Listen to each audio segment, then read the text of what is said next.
Kling vient encore une fois de frapper super fort avec la dernière mise à jour qui introduit enfin, j'ai envie de dire, le système de N-Frame à leur modèle 1.5. C'est une fonctionnalité qui était déjà sortie il y a plusieurs mois dans Runway Gen 3 Alpha et que j'avais adoré. Vous avez d'ailleurs une vidéo dédiée dessus et je peux vous dire que dans la 1.5 de Kling, ça ouvre énormément de possibilités. Du coup, installez-vous confortablement, préparez-vous à en prendre plein les yeux et vous allez voir que c'est super fort. Allez, let's go! Avant toute chose, on va s'intéresser à la note de mise à jour officielle, parce qu'il n'y a pas des masses. De base, j'avais pas forcément prévu de faire une vidéo. Donc déjà, ils ont mis à jour leur modèle de génération d'images qui est passé à la 1.5, ça s'appelle Colors en fait. Vous voyez les images à l'écran, c'est pas la plus-value de Kling, donc on va aller à l'essentiel, vraiment sur la partie vidéo, parce que les gens qui sont abonnés à Kling, c'est pas pour générer des images. Et donc, la mise à jour qui m'intéresse, c'est vraiment l'arrivée, enfin, j'ai envie de dire, du N-Frame dans le modèle 1.5 et c'est pas gênant que ça soit dans le modèle 1.5. Je vous renvoie à ma dernière vidéo qui est le test complet de la 1.6. Il y a beaucoup de thématiques où je préfère utiliser la 1.5 que la 1.6, donc c'est cool que ça soit arrivé dans la 1.5. Alors, ce qu'il faut savoir à mes yeux, c'est que la fonctionnalité de N-Frame, c'est l'une des fonctionnalités qui est, à mes yeux, énormément sous-cotée. C'est quand même hallucinant. C'est sorti depuis septembre dans Gen 3 et on peut vraiment aller très très loin. Et je vois quasi personne l'utiliser ou en parler et se cantonner que à utiliser le système de keyframe total. Donc on va reparler des systèmes de keyframe pour reposer les bases parce que c'est important. C'est pour ça que je tourne cette vidéo, pour que vous voyez le potentiel du N-Frame et que vous passez pas à côté, car beaucoup de personnes sont passées à côté. Donc un système de keyframe que l'on retrouve de toute façon dans la plupart des IA génératives de vidéos. En soi, c'est simple. On a juste la possibilité de mettre soit une image en entrée et du coup après on va dire via un prompt qu'est-ce qui va se passer ensuite, ou sinon on peut mettre une image en entrée et une image finale. Et du coup, l'IA va faire la transition entre les deux images et on peut l'aider via le prompt pour dire vraiment qu'est-ce qui doit se passer entre les deux. Mais moi, ce que j'adore surtout, c'est qu'en fait, de mettre une image finale et de dire ce qui va se passer avant. Pourquoi souvent je préfère ça au keyframe total? C'est qu'en fait, au keyframe total, entre guillemets, c'est vraiment entre guillemets, on peut brider un petit peu l'IA parce qu'elle est obligée de partir d'une image spécifique que l'on aura créée, ce qui peut être hyper intéressant quand on a une idée très précise, pour arriver après à l'image finale. Alors que si on met que l'image finale et qu'on dit via le prompt qu'est-ce qui se passe avant, là, l'algorithme, l'IA vidéo qu'on va utiliser, elle a une liberté. Et c'est ça qui peut être hyper intéressant. Et c'est là où beaucoup de personnes sont passées à côté. Exemple tout bête. Si je prends cette image de la plante et que je voudrais juste faire une vidéo pour la faire pousser, je suis sûr qu'il y a beaucoup de personnes qui, par réflexe, et donc mauvais réflexe, auraient tendance à se dire « Ok, je fais une petite session d'inpainting et du coup, j'enlève la plante et je vais utiliser un système de keyframe total avec en entrée le visuel sans la plante, en sortie le visuel avec la plante et après, envoyer ses pesées, ça va pousser. » Ouais, ça va marcher. Mais en fait, vous avez perdu du temps et vous vous appuyez pas sur le potentiel et la puissance qu'ont déjà les IA vidéo, ce qui est à mes yeux fort dommage au vu de tout ce qu'on peut faire avec un système de N-Frame.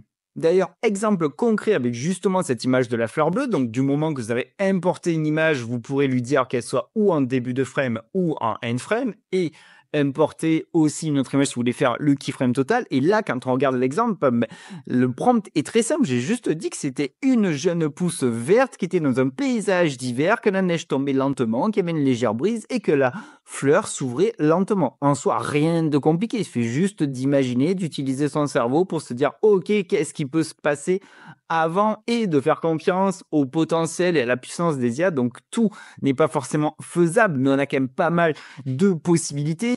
Comme par exemple, regardez cette image. Donc c'est une image d'un parfum, une image de mi-journée qui a une bonne ambiance hivernale, une bonne ambiance chromatique, une composition assez intéressante qui a pas mal de potentiel en soi. Donc si on se pose un petit peu, qu'est-ce qu'on pourrait dire qui se passe avant ? Bon, ok, on pourrait dire la version simple que ben, il y a une main féminine qui apparaît manicurée dans le cadre et qui va tout simplement poser délicatement le parfum. L'IA va le faire. Et là, pour cet exemple-là, je suis sûr et certain que aussi beaucoup de personnes auraient tenté de faire un système de keyframe total en générant une image sans le parfum, en faisant de l'inpainting donc, et après en mettant l'image finale. Mais non, faites confiance aux IA. En gros, connaissez les possibilités des différentes IA parce que sinon vous allez perdre du temps en fait. Donc là, on va dire c'est le niveau 1, il y a une main qui arrive, ok. Mais qu'est-ce qu'on pourrait faire d'autre? On pourrait tenter de voir si l'IA est capable de faire émerger le parfum du sol. Comme ça nous permettrait de voir ce qu'est capable de faire cette 1.5 de Kling en end-frame. Et là, j'ai tout simplement dit que lentement, le parfum émergeait du sol et justement, la neige se déplaçait, les pétales se déplaçaient et ça marche aussi. Donc, il y a une bonne gestion de la physique. C'est quand même ouf parce qu'oubliez pas que là, j'ai que une image en end frame. Donc, c'est lui qui va imaginer tout le reste. C'est pour ça que je vous ai dit que moi, j'aime beaucoup ça parce que parfois, j'ai l'impression qu'un keyframe, c'est un petit peu bridé parce qu'il est obligé de partir de cette image de début. Là, non, il n'est pas bridé. Vas-y, fais ce que tu veux, Kling. T'inquiète, moi, je t'ai dit dans le prompt, maintenant, c'est à toi de jouer. Donc ça, on va dire, allez, level 2. Mais si on allait tenter un petit peu plus de le challenger en disant qu'il y a une volée de pétales de rose qui est dans l'air, qui tourbillonne dynamiquement au centre, en fait, et à un moment donné, les pétales vont disparaître, s'éparpiller pour laisser révéler le parfum. Et aussi, il le fait très bien. Donc certes, c'est pas parfait parce que si on regarde un petit peu les mouvements qu'il peut y avoir au niveau des roses, des pommes de pin, peut y avoir des aberrations, mais c'est pour vous montrer le potentiel qu'a le système de end-frame. Et n'oubliez pas que ce potentiel-là est aussi disponible, alors, un petit peu moins fort quand même, dans Gen 3. Donc, il faut vraiment que vous commencez à l'utiliser parce que parfois, c'est vraiment un cas de figure qui vous fera des plans les plus crédibles par rapport à un système de keyframe classique. Ok, vous avez capté, le potentiel est là, c'est énorme, mais tout n'est pas forcément parfait. Si vous prenez cette image que vous voyez à l'écran, qui est bien épique, bien dynamique, en fait,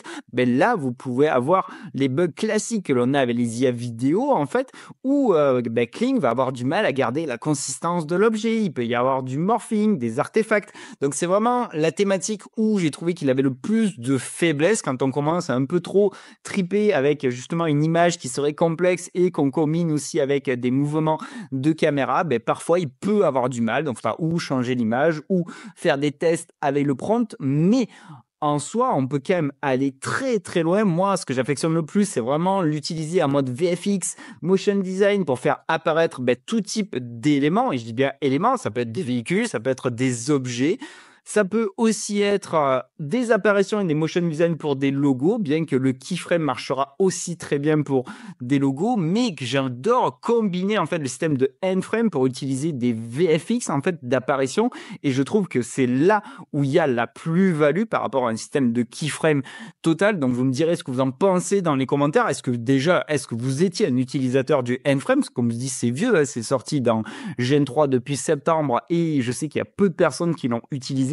Alors qu'on peut déjà aller très loin et on commence de plus en plus à voir des marques utiliser justement les IA pour faire leur pub. C'est un petit peu la tendance et je trouve que là, sur certains types de produits, pour mettre en avant des produits, ce système de end-frame s'y prête grandement et du coup, il me tarde d'avoir une mise à jour aussi dans Runway de leur modèle vidéo parce que vu comme c'était déjà puissant dans Runway, j'imagine même pas les possibilités qu'on pourra faire lorsqu'il mettra à jour leur modèle de vidéo. Bon mais les amis, on arrive déjà à la fin de cette vidéo dédiée au système de end-frame qui a été introduit récemment dans la 1.5 de Kling. Donc comme vous avez pu le constater, c'est très simple à utiliser, il suffit juste d'imaginer qu'est-ce qui va se passer avant et de le dire via le prompt. En fait, dites-vous que ce qui est le plus dur dans les IA vidéo, c'est le mode texte to vidéo. Les modes image to vidéo, il suffit juste de dire qu'est-ce qui va se passer en mode texte to vidéo. Là, il faut tout décrire et donc là, c'est beaucoup plus dur. Donc c'est une fonctionnalité qui est rapide, facile et qui est ultra polyvalente. Et étant donné que énormément de personnes étaient passées à côté lorsque c'était sorti en septembre dans Gen 3, je me suis dit, OK, on va refaire une vidéo. Là, au moins, j'espère que les personnes vont comprendre tout le potentiel et la plus-value qu'a le système de N-Frame quand c'est présent dans une IA vidéo. Donc, j'espère que cette vidéo vous aura plu. Si c'est le cas, comme d'hab, faites-moi exploser les likes, les petits commentaires, vous partagez. On aide l'algo YouTube à mettre en avant la vidéo. Et moi, je vous souhaite tous mes meilleurs vœux pour cette nouvelle année avec la santé, un max de taf et tout ce que vous voulez. Prenez bien soin de vous et je vous dis du coup à bientôt pour de nouvelles aventures. Allez, salut. Ciao. Los bandoleros à vie. Los bandoleros à vie.